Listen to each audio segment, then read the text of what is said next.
ជំរាបសួរលោកគ្រូខ្ញុំបាទមកពីក្រុម MS2 នៅកម្មចៃ Norton សម្រាប់ថ្ងៃនេះខ្ញុំមកធ្វើបទបង្ហាញអំពី Flutter ដែលតាក់ទងទៅនឹង app e-commerce ដែលមានទាំង back end និង front end អញ្ចឹងកុំឲ្យខាតពេកសូមចូលទៅមើលការ demo code និងការ demo បច្ចេករបស់ខ្ញុំទាំងអស់គ្នាបាទជំរាបសួរគ្រូអញ្ចឹងក្នុងការ demo នេះខ្ញុំបើកជាមួយនឹង app Flutter ហើយអញ្ចឹងមុននឹងយើងអាចទៅ run នៅបច្ចេកហ្នឹងបានខ្ញុំសូមទៅ run ជាមួយនឹង back end សិនអញ្ចឹង back end ខ្ញុំសូម run មួយ PHP Artisan អញ្ចឹងវា run បាន success ហើយអញ្ចឹងជាជំហានដំបូងនៅពេលដែលយើងបើក app មកវាមានជាមួយនឹង flash screen បែបនេះតែវាអាចធ្វើបែបនេះបានអញ្ចឹង option មាន2អាច skip ឬក៏យើងអាចចុចនេះវាចុចទៅមុខរហូតដល់ពេល get start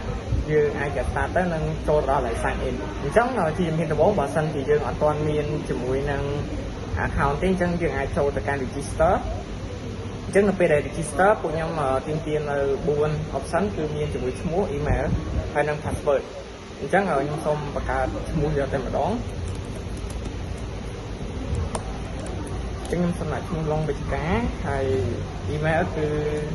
wichika@gm.com វា password ខ្ញុំដាក់ពី1ដល់8រីឯចូលមកដល់ហើយនេះគឺយើងអាចសូ password បានអញ្ចឹងគឺនៅពេលដែលចុចខាងលើខាងក្រោមអាចឃើញបានទាំងអស់អញ្ចឹងនៅពេលដែលឥឡូវនេះយើងអាច select យករូបខ្ញុំយករូបនៅនេះមួយបន្ទាប់មកនៅពេលយើងចុច sign in វានឹងលោតពាក្យsuccess ចុច continue បន្តគឺទទួលបានឥឡូវនេះខ្ញុំសុំ copy email មិញសិន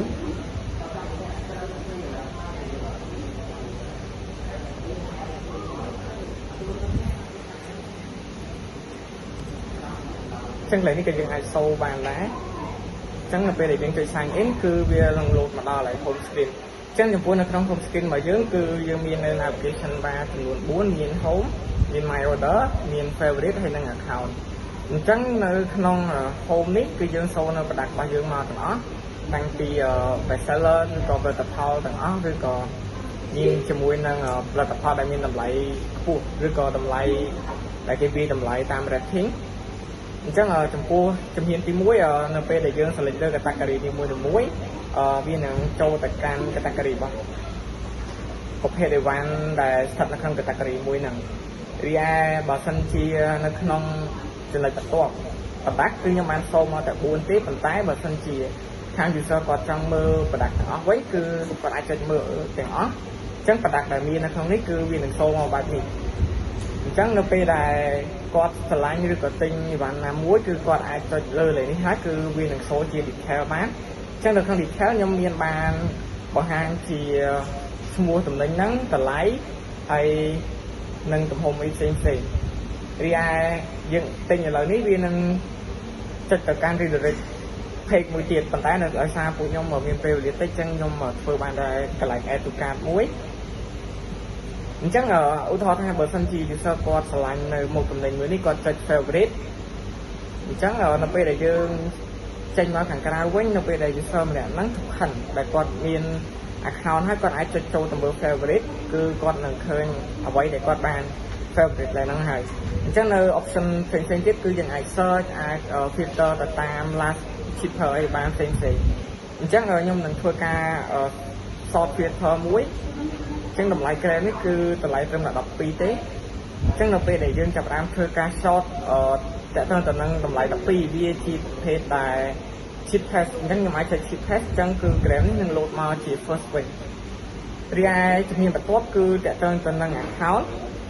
អញ្ចឹងក្នុង account នេះយើងមាន log out យើងមានសូឈ្មោះគាត់និង email របស់គាត់សូនៅឡើយនេះព្រមទាំងរូបភាពផងដែរ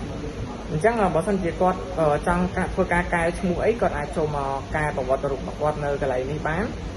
អញ្ចឹងជំនាញបន្ទាប់មួយទៀតបើសិនជា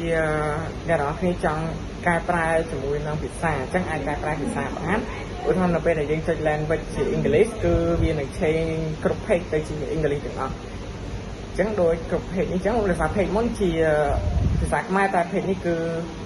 មានជាអង់គ្លេសមកវិញទាំងអស់អញ្ចឹងវាបដាទេដោយសារឥឡូវហ្នឹងចុចមកគឺអង់គ្លេសមកវិញទាំងអស់ហើយអញ្ចឹងសម្រាប់ ការ demo code របស់ពួកខ្ញុំគឺមានតែប៉ុណ្ណឹងហើយខ្ញុំសូមបញ្ចប់តែប៉ុណ្ណឹង